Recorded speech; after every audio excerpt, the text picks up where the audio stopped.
Okay, ready?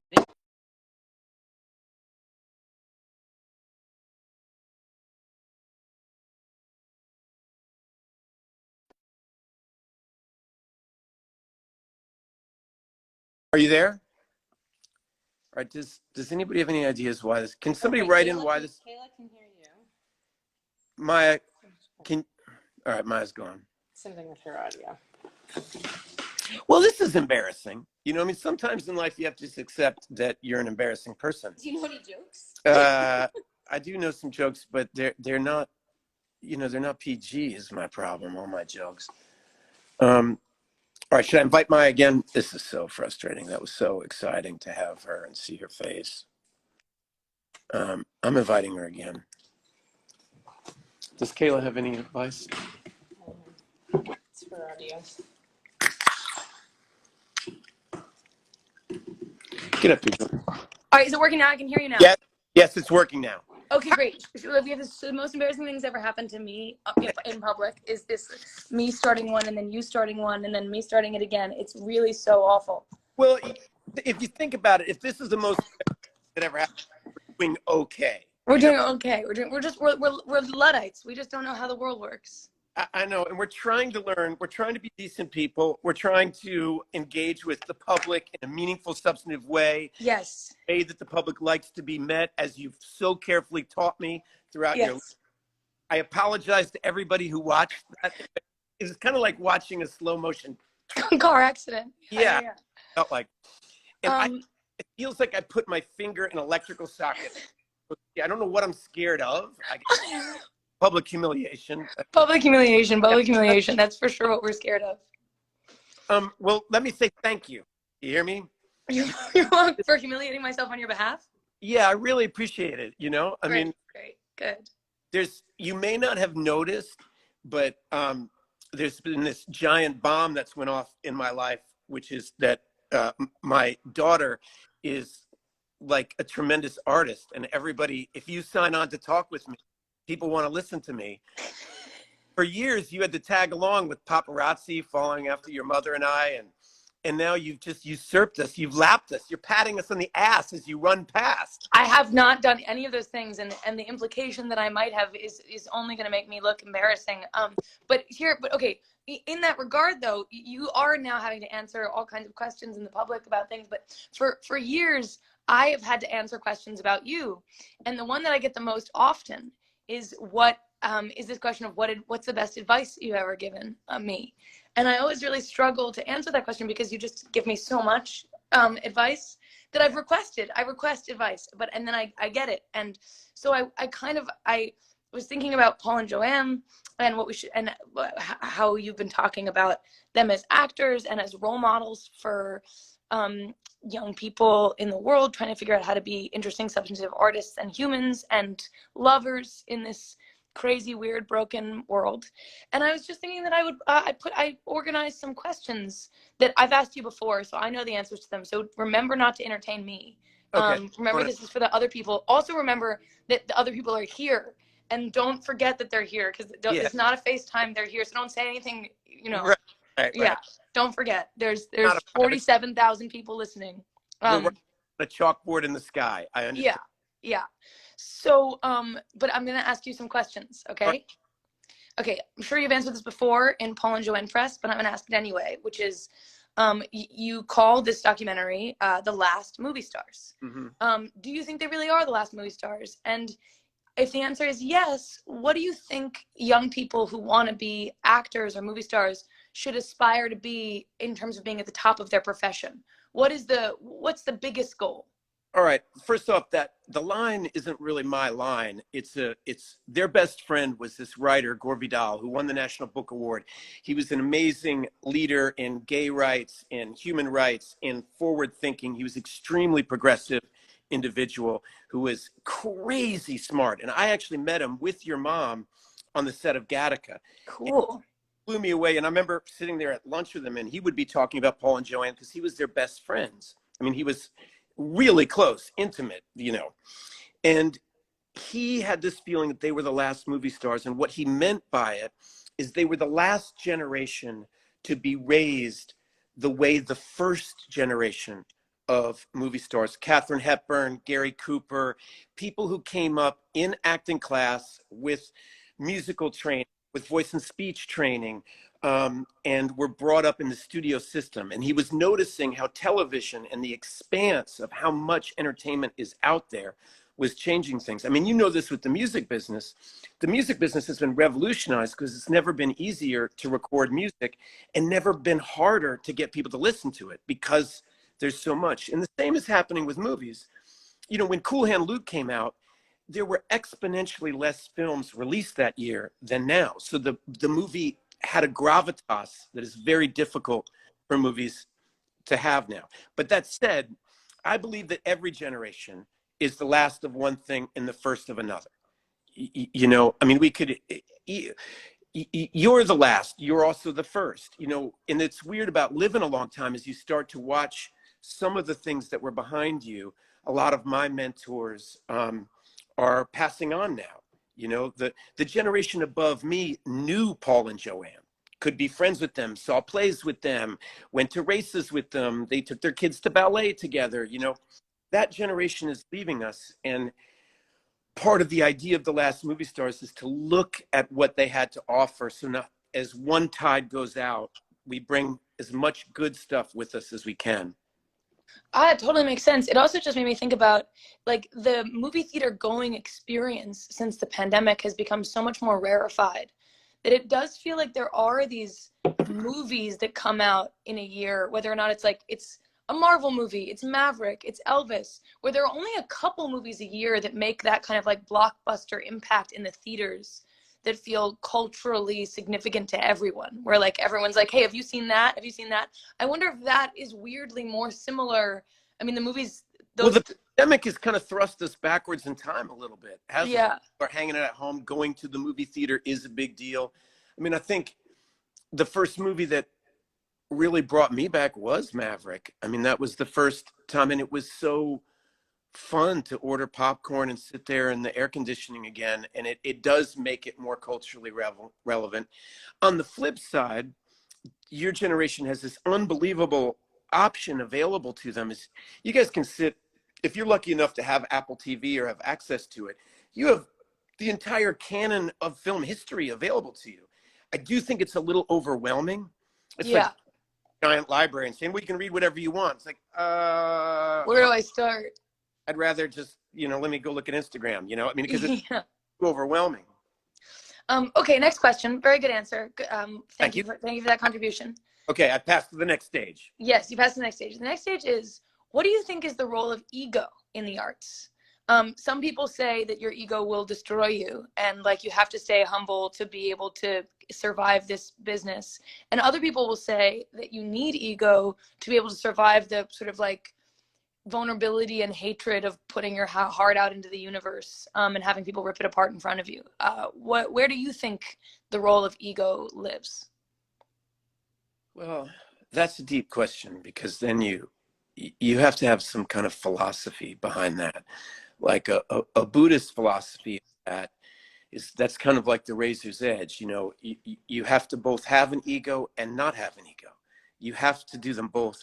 Philip Seymour Hoffman used to say the people that he liked were the people who got to set and act like their life depended on doing a great job that day, while simultaneously knowing that it's not rocket science, it's not heart surgery, and be able to laugh and understand that we're dreamers. You know, have to take it totally seriously and completely laugh at yourself. And you know the thing, there's so many, I find that so interesting because if you don't have confidence, you can't do it. And if you have too much confidence, you have no humility and you don't understand that you're always a part of a team, whether you're playing music or whether you're acting, you're a part of a collective imagination. You know, I mean, I guess painters might do their art on their own, but you're part of a tradition, a moment, and like with your other painters. You didn't invent the canvas. You didn't invent art galleries. You didn't invent the history of art. Yeah, tell the Wilco story. Tell the Wilco story. From Wilco has the best thing to say about it. Is like he was asked, like, what's it like to have a whole stadium sing along with you? and and like to be a rock god.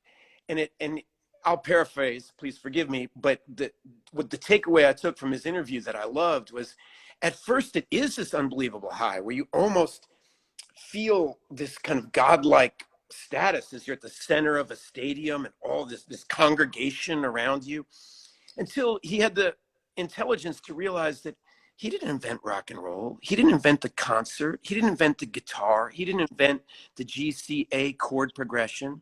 He's part of a long history, and that the people aren't coming to see him. They're coming to see music, and that music has been a power throughout the history of mankind, and that he's just a player like every member of the audience. We're having this shared experience that's called a rock concert. And you want to sing along as much as I want you to sing along. And it's like a little dance. And when you get involved in that, then your confidence goes up, because you realize that human beings love to watch other people take a dare and succeed. We love it. You're at a swimming hole, and there's like a rock 20 feet up and there's a little pool of water, and you watch somebody have the guts to jump in it and they come out splashing and surviving. It like makes you glad you're a human being. And the same is true when you watch Robert Plant sing or Jimi Hendrix rip a solo, or you just feel like, how did you do that? And it makes you go, I love us. Like we're awesome. That's all. Okay, that's great. That's the right manifestation of ego, I think. Yeah, is confidence and the willing to embarrass yourself, and like the willingness to be brave. And the thing about young people where you're at is that you can't have confidence, real confidence, without experience. And so you have to have the humility to understand that you don't have experience. And if you have the humility to say, I don't know,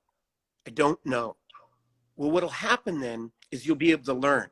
A lot of people, when they don't know something, the ego kicks in and they start pretending they know.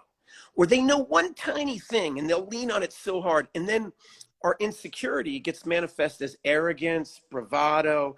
And then you start tripping all over yourself, because it's not, you remember, I mean, I've told you this before, one of my first when I was auditioning for my first Broadway play, the guy who ran the theater, who was a former head of Juilliard, really interesting guy, said, have you done anything before? And I said, well, I played Romeo in the school production of this. I played, I was full of this long list of credits. And he said, right, you've done nothing. You've never acted on stage. I was like, no. He goes, let's say that. You have no idea what you're doing. And I was like, I have no idea what I'm doing. He's like, great. Now you're in a great place to learn, because you do have some talent. And if you have some talent, we can work with it. Make sense? That makes so much sense. And that feels like that's the beginner's mind thing of the best place to start is when you open your mind and don't think that you're the, smartest person in the room or whatever. Tabula rasa thing is like I remember the first time I showed you how to shoot a bow and arrow, and right to the target. It's like we're just goofing around there out at Charles Gaines's. I haven't hit a bullseye since. Yeah, but the first time when you go like, I don't know what I'm doing, and you pick it up and you your eye goes dun, dun, and then it works, but then you start thinking about it too much and you screw it up. Yeah, you screw it all up. Okay, next question. Paul and Joanne were very political, and they used their cultural influence to attempt to positively influence and shape their time period to the best of their ability. Do you think that it's artists' responsibility to be political, or just to contribute the best way that they know how? Do you think that if you have the self-awareness to know that you're stupid, you should not tell people what you think? What is in terms of our relationship to people in the arts being these current present day political influencers? Paul and Joanne were some of the first artistic political influencers, and what do you think about that? It is a responsibility, or is it just a possibility? I think you could make you could ask the exact same question and take out the word artist. I mean, I put in the documentary an amazing quote where MLK was being interviewed with Paul Newman. It was an amazing side note story where Johnny Carson was a really interesting person. And in the height of the civil rights movement, he offered a whole week of a show to Harry Belafonte. And Harry Belafonte led it, and they wanted to have all these civil rights conversations on the show. But they couldn't get any white stars to show up, right? Except Paul Newman came, I think, 3 times. And so there's this clip of him being interviewed on stage with Martin Luther King. And they get asked that question. And Martin Luther King says something incredibly wise, surprise, surprise, about that all of us were human beings before we had a profession. And whatever that profession is, and we have a responsibility to continue the development of that being, regardless of said profession. And some of us are political. And some people are not hardwired that way. It's very difficult for them, their brain, to engage in that. Paul, I think because he was Jewish, because he was a World War II veteran, had an awareness of what racism was, what injustice was, because he was obviously raised pretty well. He had a deep awareness. He said way before, you hear this a lot, but he said back in the early 60s, the luckiest thing that ever happened to him was being born white. He had an awareness of what systemic racism was and how he was put in this magnificent privileged position simply by his birth and time and place, right? And he never lost that. And so he felt the more successful he became, the more obligation he felt in trying to spread the wealth. And that, that manifested finally when Paul and Joanne started Newman's Own and gave away hundreds of millions of dollars. But it took them decades to figure out the best way to express their love and to share. But I don't know that that's the long answer. The short answer is, I don't know. Yeah, I mean, an additional thought that I think I've heard you say before, but is that it's only people who've reached a certain level of success, either have been born into it and privileged, have been born into it, or achieved it, that are allowed to live apolitically. Like everyone like under the poverty line, everyone like minorities and like are not allowed, are not given permission to live apolitically. Even if you're an artist, like you're inherently, it's an obligation. So I think that there's something to be said that athletes, artists, like politicians, we are citizens that have a louder voice. And so I think in a way, a responsibility does fall on us. We just saw Elvis and one of my, for those people who don't know, I took my, was shortly after your 13th birthday to Graceland, and we had an amazing experience. But I love Elvis, but I can't ever think hard on him without getting so disappointed that he didn't do more for Black artists. And so history doesn't smile well on that decision.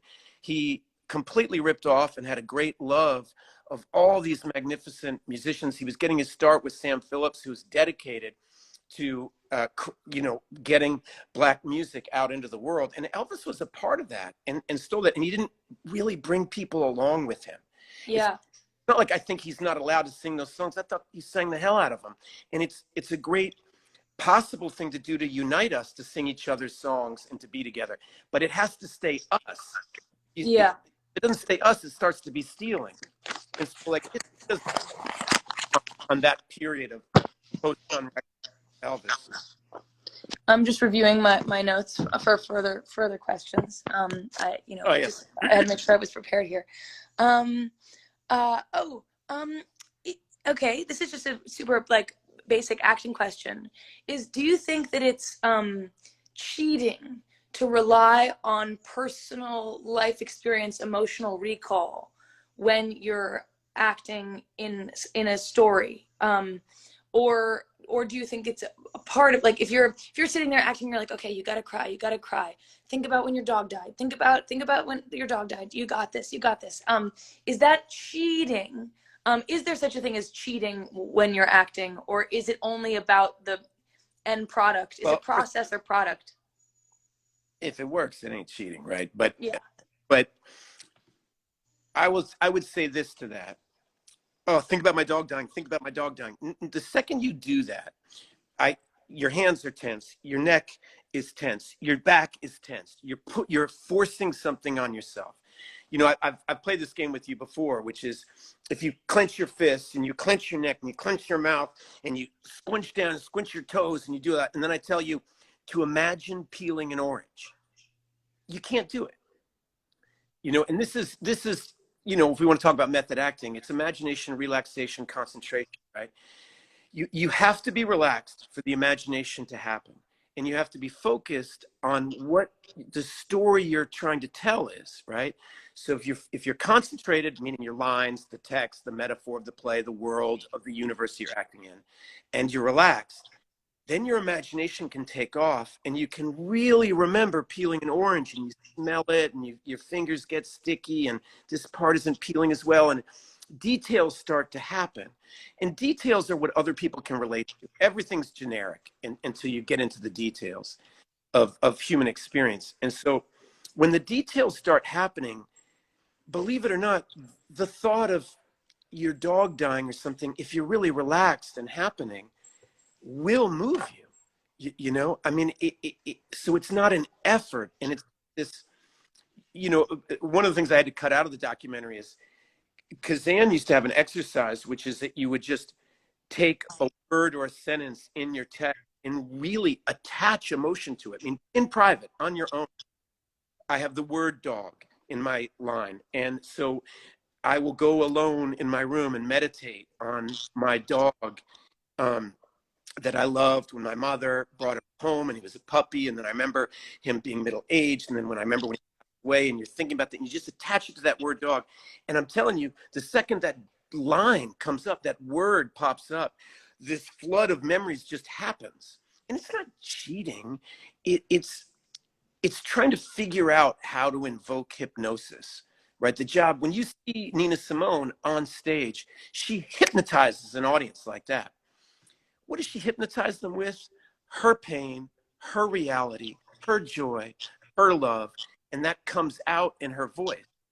And so it's trying to connect whatever's real and authentic with you with said instrument. Does that make sense? Totally. I have a follow-up question. I mean, it's great. It's an amazing answer. I have a follow-up question that's, feel free to go slow, because it's dangerous, slightly, ever so slightly. But growing up with you and my mom as parents, I watched actors negotiate playing a difficult role with being present in their life as a human being, and simultaneously. And actors who are parents, I think, have to do this in a way that some actors who are not parents don't have the same pressure to have to do it. Because if you're a parent, you've got your kid on set, even if you have to be screaming and crying when the cameras are rolling, when it cuts, you have to go pick up your baby and be like, hey, everything's okay. Like, this is my job. This is my art. Like, everything's okay. I'm okay. You're okay. Like, and I watched you guys both do that.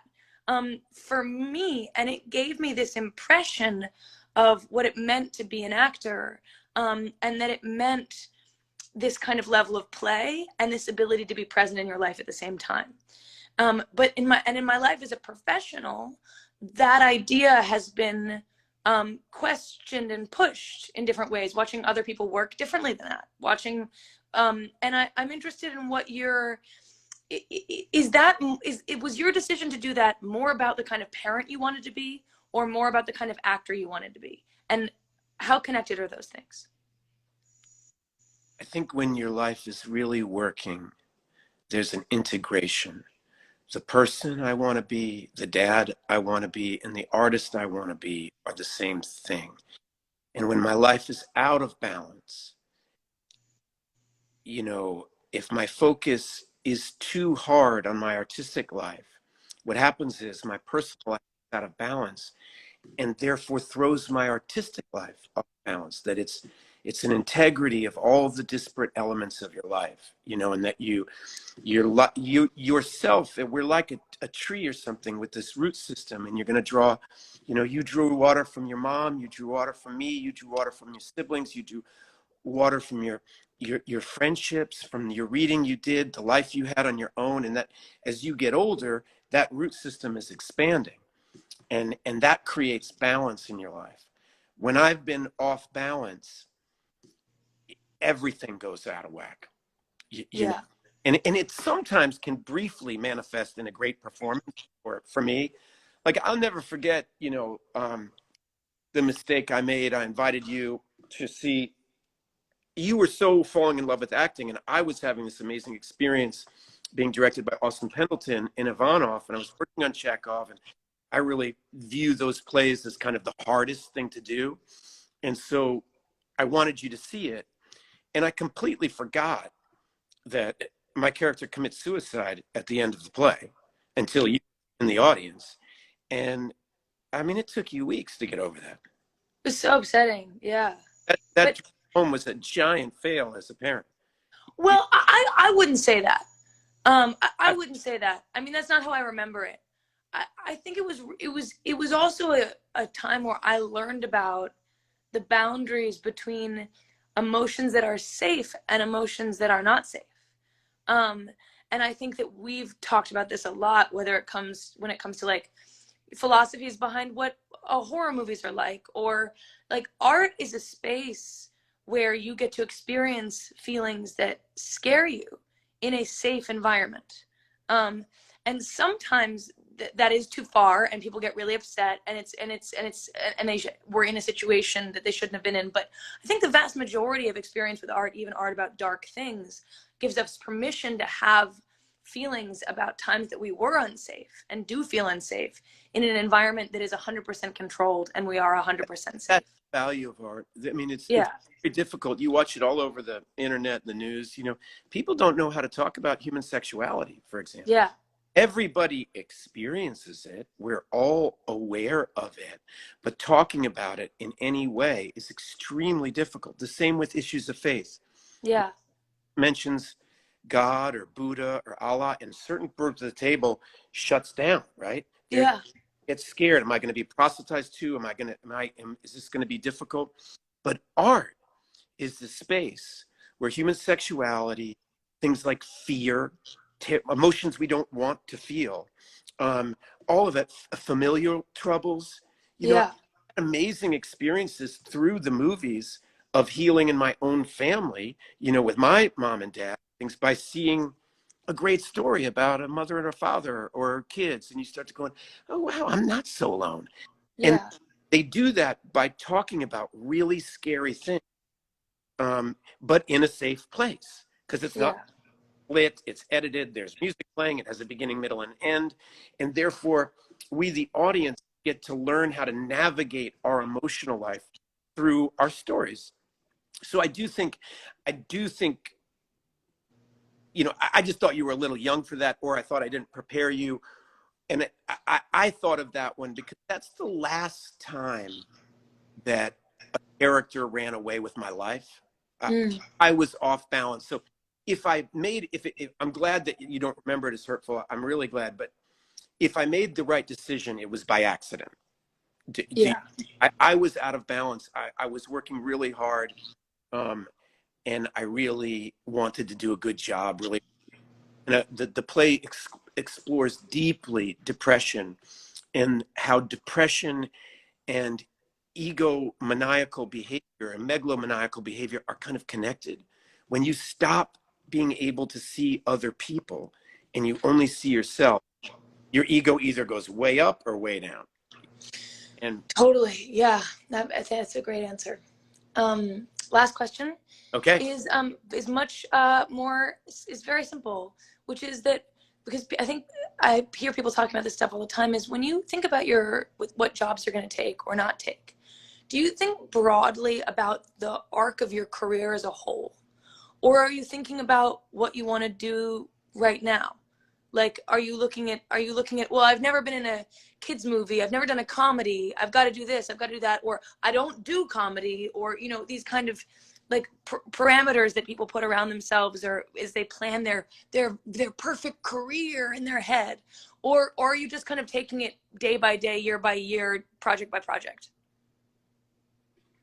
I think, like a free Sunday afternoon, you have to have a plan and you have to be willing to abandon it.